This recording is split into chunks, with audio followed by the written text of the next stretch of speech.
আসসালামু আলাইকুম এভরিওয়ান। আজকে আমি আপনাদের সাথে দারুণ একটা জিনিস শেয়ার করব।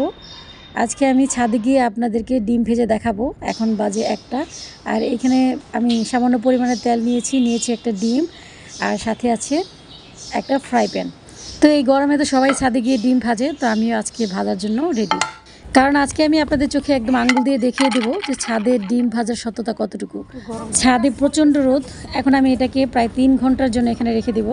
তো 3 ঘন্টা পর আমরা আবার ছাদে এসে তারপর এখানে আপনাদের সাথে ডিম ভেজে শেয়ার করব। তো আমি ফ্রাই প্যানের সাথে সাথে তেলের জার এবং ডিমটাকেও রোদে রেখে দিব, যাতে এরাও একটু গরম হতে পারে।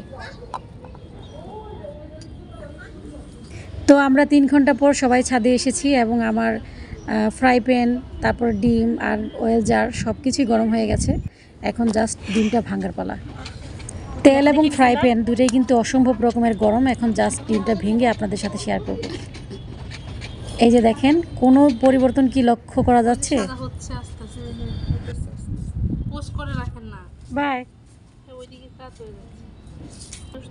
তো আমরা আরও প্রায় 5 মিনিটের মতো অপেক্ষা করেছি। ছোট্ট মামুনি সে মানে রোদের তাপে ছাতা নিয়ে চলে আসছে।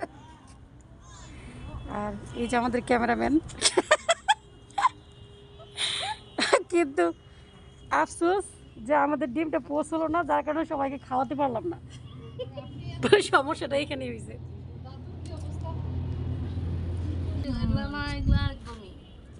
ভাবি আমি একটু দেখি গরম কি হয়েছে। জীবনও এটা হবে না, জীবনও এটা ভাজি হবে না। আর জীবনও আমার মামুনি এদিকে আসো। 3 ঘন্টা ধরে আমরা এখানে ছিলাম, তাও হলো না। হ্যাঁ তুমি আসো।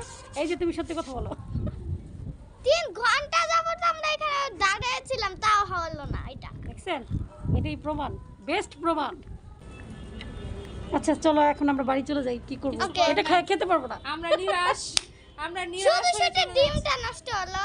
হ্যাঁ